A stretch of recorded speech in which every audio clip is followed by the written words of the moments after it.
اور سب سے پہلے یہودیوں میں آ کر کے ہی بیعت لے لے گا، یعنی اپنے آپ کو پہلے رسول بنائے گا، اور پھر سارے یہودی. حدیث پاک میں تو ہے کہ اصفہان ایران کے 50,000 یہودی اس کی فوج میں شامل ہوں گے. ہاں، جس کو یہ مسیحا کہتے ہیں اور اس کے انتظار میں بلیاں چڑھا رہے ہیں. یہ ظاہر ہوگا عراق اور شام کے بیچ میں ہے، اور پھر یہ سب یہودی دجال کی فوج میں شامل ہوں گے. دجال ایسے نکلے گا روئے زمین پر، حدیث پاک میں یہ سب ملتا ہے کہ وہ آسمان سے گاہے گا تو آسمان سے بارش برس جائے گی، زمین سے سبزہ نکلنے لگے گا، کسی کو مار کے دوبارہ زندہ کر کے دکھائے گا.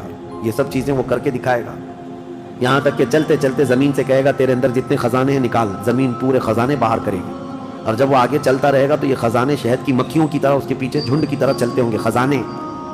اور دنیا کے لالچی لوگوں کو ایک سکہ ہی چاہیے بس، جس کے پاس مال ہے اس کے پیچھے غلامی ہے. بہت بڑا فتنہ ہوگا، بہت بڑی آزمائش ہوگی، لیکن جو ایمان والے ہیں حدیث میں ہے اس دن بھی وہ نہیں بہکیں گے، اس دن بھی وہ نہیں بہکیں گے. وہ غضب کا ایمان ہوگا ان لوگوں کا. حضور صلی اللہ تعالیٰ علیہ وسلم نے فرمایا دجال کے فتنے سے مقابلہ کرنے والے جو مومن ہوں گے نا، اس کا فتنہ دیکھ کر کے بھی ایمان پر قائم ہوں گے، ان کے لیے حضور نے فرمایا وہ بغیر حساب کے ہی جنت میں جائیں گے. ان کا حساب نہیں ہوگا، وہ بنا حساب کے جنت میں جائیں گے. تو دجال روئے زمین پر گھوم رہا ہوگا اور فتنہ مچا چکا ہوگا. پہلے تو رسول کہتا رہا، اس کے بعد پھر خدائی کا دعویٰ کرے گا کہ میں خدا ہوں. اس کی خدائی کو ماننے والے وہ یہودی بھی ہوں گے، عیسائی بھی ہوں گے، بہت سارے مسلمانوں میں بھی گمراہ ہو چکے ہوں گے. جن کا پہلے سے ایمان مضبوط نہیں تھا وہ اس کے پیچھے چل پڑیں گے. وہ ہزاروں کی تعداد میں لوگوں کو کافر بنا چکا ہوگا. میرے عزیزو، دجال تو بہت بڑی بڑی چیزیں دکھا رہا ہے، آسمان سے بارش برسا کر کے، زمین سے سبزہ اگا کر کے. اور اس وقت کئی لوگ گمراہ ہو جاتے ہیں. یہاں تو چھوٹی موٹے باباؤں کے پیچھے گمراہ ہوتے ہیں. آج تو چٹی نکال کر دکھا رہا ہے بابا، تو بھیڑ لگ چکی ہے کہ تم کیا کھائے ہو، کیا پیے ہو، کیا سوچ رہے ہو، چٹی میں نکال کر کے دکھاؤں گا. چٹی والے بابا کے پیچھے ہی ہزاروں چلے جاتے ہیں، تو دجال والے بابا کے پیچھے کتنے جائیں. لیکن حدیث پاک کی روشنی میں مفسرین نے، محدثین نے فرمایا کون لوگ اس دن محفوظ رہیں گے، کون لوگ اس دن محفوظ رہیں گے. دجال کی شکل جیسی بھی ہو، لیکن وہ جو چیزیں خارق عادات دکھا رہا ہوگا لوگ اچھمبے سے دیکھ رہے ہوں گے. اچھا ایک بات اور بھی بتا دوں، آپ گھر میں بیٹھے ہوں، کوئی مسجد میں ہوں گے، شور آئے گا کہ وہاں پر خدا اتر پڑا ہے، نعوذ باللہ من ذالک، اور عجیب و غریب چیزیں دکھا رہا ہے. آسمان کو کہہ رہا ہے تو آسمان بارش برسا رہا ہے، زمین کو کہہ رہا ہے تو زمین خزانے نکال رہی ہے. کچھ لوگ جو گھر میں بیٹھے ہوں گے، توجہ یہ بہت اہم بات کہہ رہا ہوں، کہیں محفل میں ہوں گے، مسجد میں ہوں گے، جب یہ شور آئے گا تو کچھ کہیں گے کہ چلو ہم بھی جا کر دیکھ کے آتے ہیں. تو کچھ لوگ یہ کہہ کر کے اٹھیں گے اور جا کر کافر ہو جائیں گے. اور کچھ لوگ وہ ہوں گے جو جیسے سنیں گے اپنے آپ کو گھر میں ایسے مضبوط بند کر لیں گے کہ ان کو ہوا آنے کی بھی خواہش نہ رہے، اس طرح اپنے آپ کو محفوظ کر لیں گے. اور بزرگوں نے لکھا ہے کہ اس وقت اس کے فتنے عروج پر ہوں گے، لوگوں میں صرف اور صرف چرچا یہی ہوگا.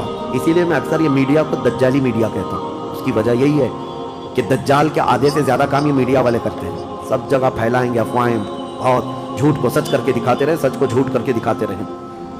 یہ میڈیا یہی سب کام کرتی رہے گی. اس وقت کون لوگ محفوظ رہیں گے؟ بزرگوں نے لکھا ہے دجال کے قریب بھی جائے گا کوئی بندہ، لیکن اس کو دیکھ کر نہیں گمراہ ہوگا. تو یہ کون ہوگا؟ جس کا سینہ حضور کی محبت سے بھرا ہوگا.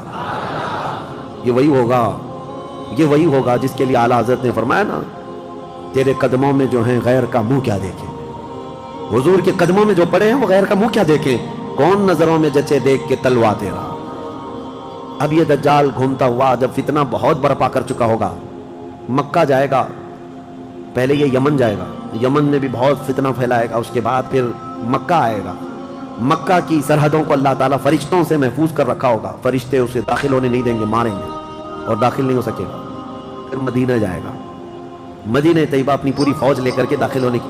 2 شہروں کے علاوہ پوری دنیا کے ہر شہر گھومے گا، ہر شہر گھوم چکا ہوگا. 2 شہروں کے علاوہ مکہ مکرمہ، مدینہ طیبہ. مدینہ طیبہ کے سرحد پر آئے گا، وہاں پر بھی اللہ کے فرشتے پہرا دے رہے ہوں گے. میرے مصطفیٰ کا شہر ہے، دجال نہیں آ سکتا. لیکن اس کا شہرہ جب مدینے کے باہر بہت پھیل چکا ہوگا، مقام جرف ایک جگہ ہے، وہاں تک وہ پہنچ چکا ہوگا، جہاں آج بادشاہ نے ایک پیلس بنایا ہوا ہے. ان لوگوں نے ایک پیلس بنا کر رکھا ہے وادی جرف میں. وہاں تک پہنچے گا تو مدینہ طیبہ کے ایک عالم وہ جائیں گے، اس سے مناظرہ کریں گے، ڈیبیٹ کریں گے. صرف مناظرے کے کرنے کی وجہ سے اس عالم دین کو وہ قتل کر دے گا. قتل کر کے اس کے بعد پھر ان کو دوبارہ زندہ کرے گا، اور اس کے بعد کہے گا کہ دیکھا میری طاقت.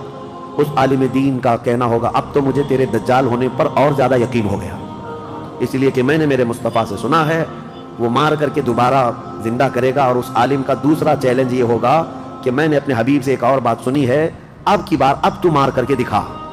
دوسری بات حدیث پاک میں ہے دوسری مرتبہ اس عالم کو قتل کرنے کی 1000 کوشش کرے گا لیکن مار نہیں سکے گا۔ وہ عالم ربانی بیان کریں گے، اللہ کے نبی صلی اللہ علیہ وسلم کی بیان کی ہوئی علامات یہی ہیں۔ ایک بار